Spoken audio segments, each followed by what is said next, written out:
Welcome to In the Trenches, defending the future of youth tackle football. Here's your host, Jeff Gorin.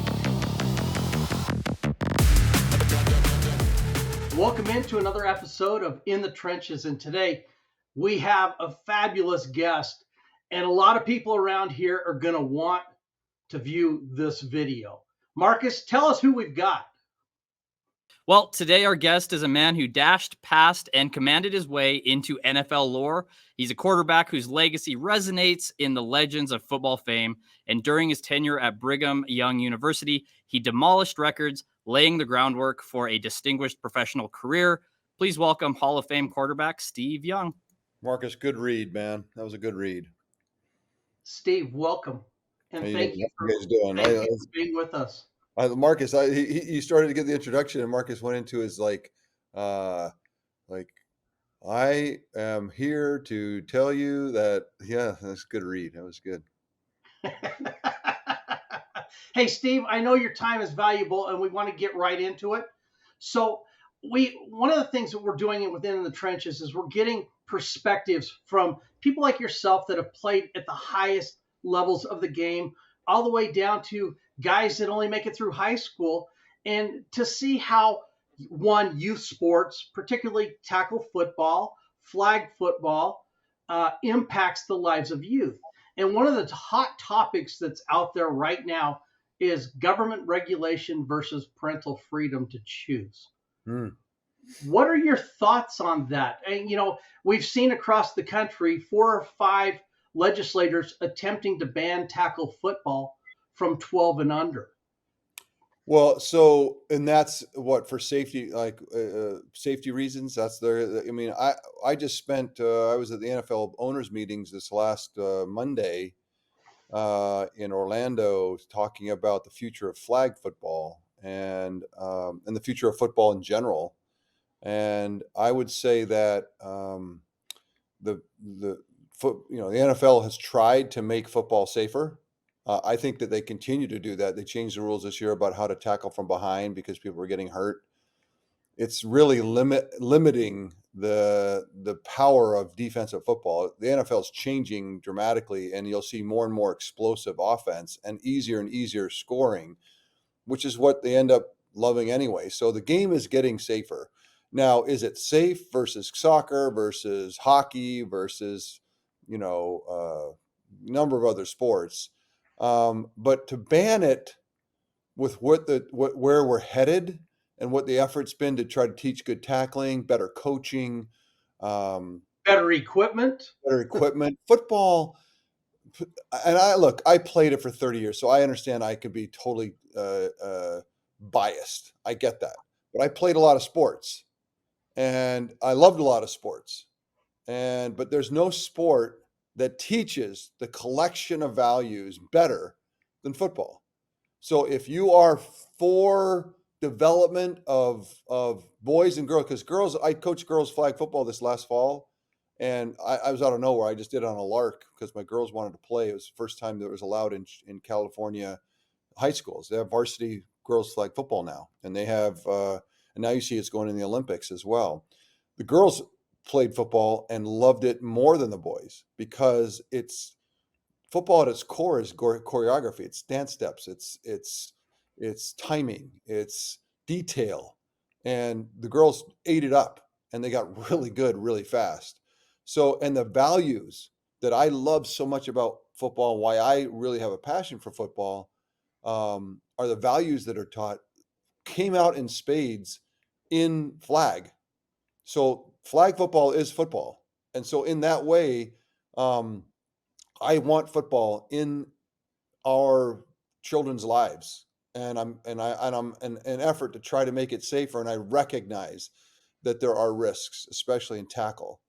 But I think that the trend is to try to make it better, to try to make it safer, to try to make it, because we don't want to lose the amazing value that can come out of football. And so people trying to ban it today, I can see 20 years ago, football had become very violent, and it was unregulated in some ways that, it was hyper competitive and it was rough. And I lived through those generations, but but the last 20 years, there have been efforts, and I think they're significant, especially in younger kids, on how you can tackle and what is lawful and legal in football. So I apologize if somebody's trying to ban football today. It feels more political than reality. Actually, your own governor or legislature had a thing that was coming out of committee, and the governor got involved and said, "Hey, we're not going to get involved in this during this election year." But I agree with you. One of the things that we have done on our side at the youth level is, one, make sure we've got better equipment. Two, make sure that we limit the amount of tackling during the week. Going out and just beating kids up just doesn't work any longer. Well, what's amazing about that is Bill Walsh in 1987 when I joined, and that's when I joined. He'd been doing it for 5 or 6 years. He said, "I'm not going to teach tackling. You guys know how to tackle. I'm not going to spend the time on it. I'm going to spend time on timing." And it's amazing to even today, the archaic views that some people still have of the game on what we want to try to teach. Now, I tell you, the NFL it's becoming like so much like college. A couple OTAs, a fall camp where a summer camp where you don't. The tackling's very, full tackle is very limited. So, I mean, the idea that you can limit kids in high school and really make sure that they're not tackling very often and they're not spending a lot of time in kind of stupid drills that are very dangerous. Like those are all things that to me are, Bill Walsh knew 30, 40 years ago. And I was like, come on, man, get with the program. And you see the success of the 49ers during those years. And you see the success of those that have followed on, the Andy Reids and the Mike Holmgrens, and then the Andy Reid tree. 3/4 of the NFL today is really enlightened by that original kind of idea that we're not going to spend time beating each other up. We're going to spend the time on what makes us the safest, which is being really great at timing and intricate detail of football. Football gets much safer when the more expert you get, and it's less safe when you don't know what you're doing. And so this is all obvious to me. I hope that let me know. Keep me posted on states that are trying to ban the sport. I feel like, look, I would have understood it 20 years ago. I really would have. And I actually had concerns. And I'm telling 20 years later, I feel a lot better about it. Well, and we've introduced that you may or may not know about a girls tackle football league. Now, we are taking it over from another girls tackle football league, and we're on a 2-year hiatus because they've been running a spring league, and we're going to transition it to the fall in 2026. But I have over 100 girls playing tackle football. Yeah. That goes with all the girls that are playing in the sevens and the flag as well. The girls are embracing this in a great way, and they're fun to watch. Look, we started from scratch this year. Girls were excited to play because they felt included, and that was real, and that emotion I felt right away. But what shocked me was as they learned the game, and I mean from line of scrimmage, formation, plays, what you're trying to accomplish, catching the ball. We lost the first game 2-0 because I forgot to explain safety. All good. Like from scratch, and then to watch them, the aha moments that they had in what the game's about, and their innate nature. I don't care what you say about women and men, but they're different. And the girls just took to the detail. They took to and once they learned the plays and what you were trying to make the defense feel, and try to, they loved it. They loved the game. My girls towards the end of the season, like, Dad, I have never played a sport that I love so much. I love this game. And that was pretty much across the board. And even when I see the girls now 6 months later playing other sports, they're like, when do we get to play flag, man? We got to get back a flag. So that explosive love of football is coming. That's why I told the NFL on Monday. and the NFL should own that, right? Or not own it. They should run it. They should send it out into the universe. Like they should fund it. They should get it. And I think they're chewing on it, and I hope that they do. But girls flag football is going to be bigger than girls soccer. I believe it'll be bigger than girls volleyball. It'll rival dance. It'll rival some big things because it's just the girls love to play it. And towards the end of the season, they got so good. Little Ava, our ninth grade quarterback, she could just rip it. We got a football that fit her hand, and she was just ripping passes. And we were running Dino. We were running all these plays. That I saw Andy Reid on Monday, and I was telling him all the plays they're calling. He was just reminiscing about all the old West Coast plays, and he goes, "We still run Dino. We call it something different, But I can send you film of Ava throwing a Dino to some of our receivers downfield, and you'd go, "Oh, that looks familiar. That looks like." I'm going to say like pro ball, but it looked like it was crisp and sweet. And so I turned to my other coach, the head coach, John Pay. I said, "John, I don't know that the girls, highly regulated in the contact, wouldn't beat the boys in flag football right now." And so I actually believe that's I'm pushing the school to do it. School wanted to do the powder puff game in the spring again, like they always did.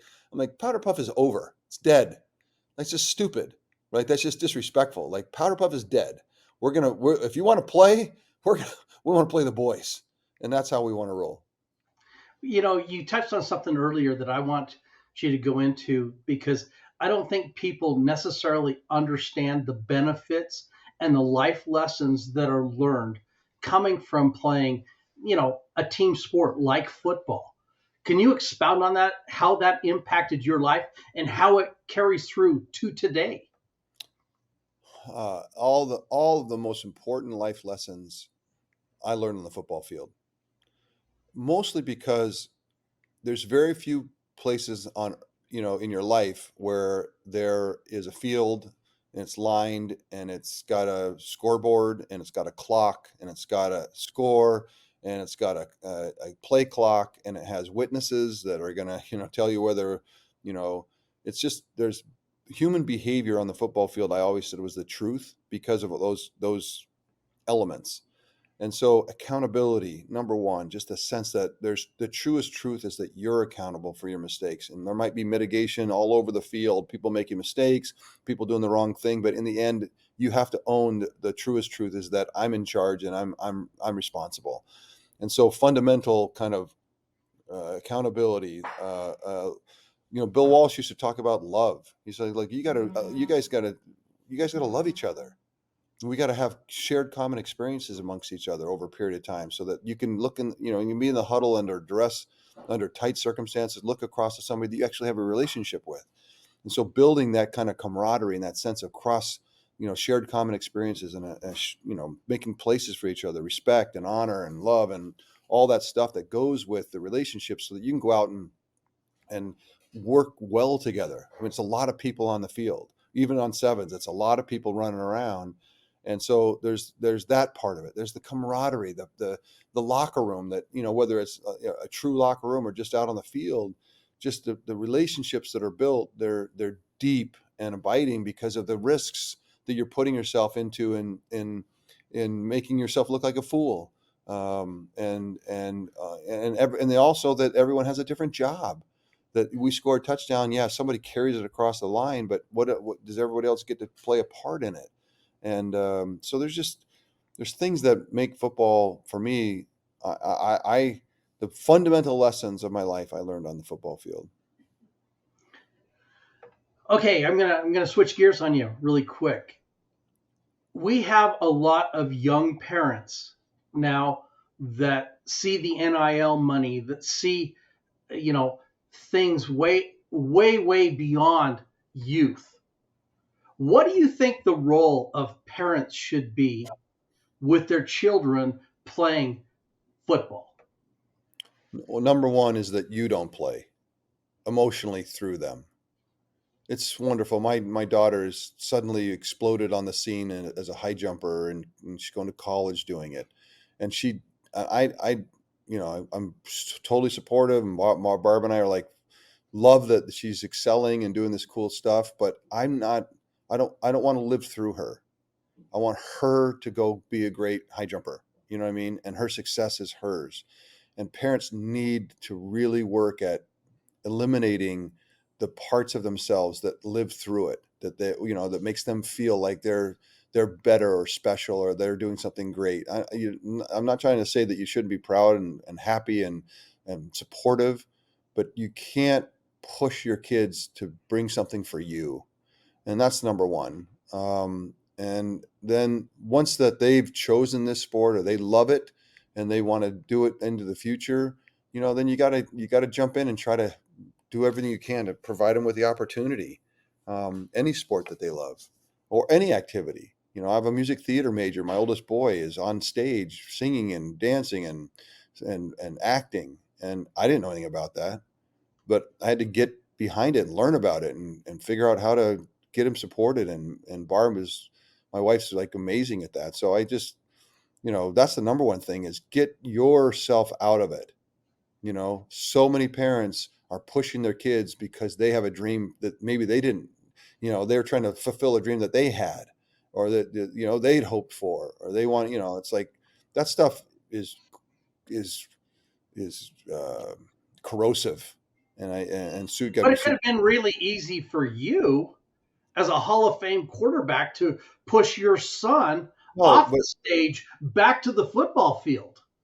well, that's the other thing. I don't. I want my kids to love what they do. Now, my dad taught me, look, if you're going to try out and go for the team, you got to finish the season. You can't quit. But I don't want to. I'm not forcing you to do anything. You got to do things that you love, and you have a passion for. So and I can tell you, every kid's a little different in our home, very different. And letting them find their way is something that is super important. The idea that I was going to have my boys play football, they hated football. They didn't want anything to do with it. They didn't want anything to get close to it. They played a little flag football when they first got into sixth grade. And it's just like, Dad, I don't like it. It's like, well, then you're out, man. Don't worry about it. You don't have to play football. Football. If you don't like football, football's dumb. Like whatever you don't like is stupid. Like, don't do it. Do things that you love. I couldn't agree more. So, um, if I ask you, what advice would you give to young kids getting involved in sports, whether it be football, baseball, basketball, lacrosse, hockey, dance? What advice would you give to them as far as moving forward into their life? Young kids looking to excel is what you're saying. Yep. I think that the problem today, and we've talked, you hear a lot about, is isolating on one sport. There's no question that the skills in gymnastics, in basketball, even in football, football's less so. You can learn football, as a 15-year-old and really thrive in high school, but it's hard in some of the other sports. You don't have the skills. And so the skills come early, and now there's this effort. Look, if I'm going to be really great at something in high school and maybe play in college and maybe go pro, I need to start that at 5 years old and get those skills. Golf, those kinds of, and I understand that, and I don't mind, having you as a young man or woman deciding what you really love and then having a passion for it and then trying to get the skills, and you can start at an early age. But I can tell you that if parents are involved where they want to push it on the children, then the children burn out inevitably. And we see that all the time from 6 and 7-year-olds getting pushed to get those skills. You got to do it. Come on. And then they get to 12 or 13, really around 14, 15. And they're like, I hate this sport. And then they flail out. And then they might have been really good at 11 years old. They were like the best in the city. Oh my gosh, you're an all-star. That's great. But now they're not, now they're out of the sport because they didn't love it. And so at some point, Tiger Woods is famous for all of that happening early in his life, but he drove it. His dad drove him, but his dad was his dad could have easily been overbearing, but it wasn't the case because Tiger wanted it so bad. So that's when the kid is running it and chasing it as much as the parents, then you're in great shape. But if not, you got to be super careful because you want to find things that you can do for a long time and love. And that love comes obviously through sacrifice, but it's just the subtleties. I keep talking about parents and kids and making sure that you're aligned in whose life it is because if you're not careful, super careful, you end up pushing your kids away from the things that they would end up loving if you just let them be. And not everybody is going to play in high school. And then very, very few are going to play in college. Very few. And there's 0% chance your kid's going to play pro. Now, I'm wrong. It's not zero, but you should say zero, because otherwise, to say that I'm preparing my child for pro sports, I think it's, I don't want to say abusive. I just want to say it's misaligned, because the odds are so, so low. Like if to prepare for a college scholarship, that's something I think you can kind of, reasonably go for and maintain kind of but the goal should be, let's see if I can play in high school and have some fun, because even as I played up 18 years as a pro, I still look back in high school. I had a lot of fun, and that I played 3 sports. And look, times have changed. I get that, but just be super careful, because the odds are that kids will burn out if they're not driving it themselves. Man, not only were you a great football player, beat my Utes all the time. Some great words of wisdom. We thank you so much for spending a few minutes with us. And, my son was coached by your good friend, Jim Herman. Oh, And, yeah. and I would want my kid to be coached by Jim Herman. Let me know if tell all the kids to go find Jim Herman, let him coach him. You're going to have a good experience, a healthy, well-rounded experience. That's great. That's great. And so, but a lot of past friends are your friends, and we just thank you for taking a minute out of your busy schedule to come on with us. This community still adores everything that you and Jim and Mark and that whole, I mean, I'm not playing fanboy here, but you had a lot of athletes that went to the NFL, and several of them are still there, like Andy, that are doing some great things in the sport of football. Crazy little era. Yeah, there's a crazy era there. Todd Shell and Gordon Hudson, and I bet there was 10 guys out of BYU that went pro, or then Andy with coaching. And yeah, you're right. Mark Blaine, Isaac Hema, Lee Johnson, Vi, Mike Morgan, Kyle. Yes, I mean that era. That was an amazing era of football in the state of Utah. Yeah, the most pros that maybe of any. I think you're probably right. Jim McMahon, right? Absolutely. Scott Colley for a brief time, then his son played forever. Yeah, good call. Well, it's good times. Let me ask you one last question, because you we've talked about the parent role. How is Lavelle a parent to you and your football team? And that'll be my final question for today. Yeah, Lavelle, he had a gift from God that allowed him to see other people's potential well before they did. He saw mine way before I did. And then he didn't pound you with it. He invited you to go on a journey with him to find it. And he had all these different ways to do it, with humor, with patience. And he had a belief in people. I mean, Jim McMahon went to BYU. There's only one way that happens. One way, and only one way, is Lavelle Edwards as the head coach. And you want to talk about love for somebody? Jim McMahon talks about Lavelle I can't tell you the love that he has for Lavelle. And Lavelle was just that person that had he wasn't fundamentally wasn't about himself. So much of elements of narcissism, and I mean subtle narcissism. People can be very outwardly caring and wonderful, but deep down it's self-interested. And that's totally not natural and totally normal for human beings. But there are certain human beings that truly at their core are not actually interested in themselves. And that was Lavelle. Like, as more famous he got, the more he's like, yeah, and wanted to spread it out and let people be bigger part of it, and empower people. it's funny. The better our offense got, more famous our offense got, Lavelle didn't spend a lot of time at it. He wasn't calling those plays. He wasn't. He was the recipient of all the success and all the. But he was the first one to tell you, like you guys are doing this, and coaches are doing this, and he'd stand up in front of everybody and like he would praise the people that were like calling the plays and running them, and and so he empowered people around him to feel like, let's go see how good you can get, let's go see how much you can accomplish, and make it about the group. I don't know. There's very few humans like Lavelle Edwards, and he would have been amazing at anything else he did in the people skilled part of it.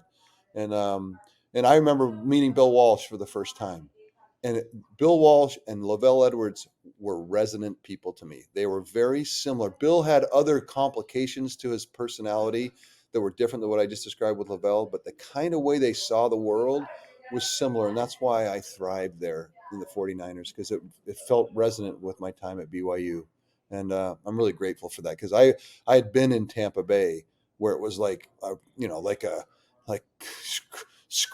chalk, fingernails on a chalkboard. You know what I mean? Like, how you have that feeling like, oh, and it's just no resonance. So I can tell you that that's why I was grateful for what ended up happening in my career. Well, thank you, Steve Young. This is Jeff Gorringe. We're in the trenches talking football across this country. We're out.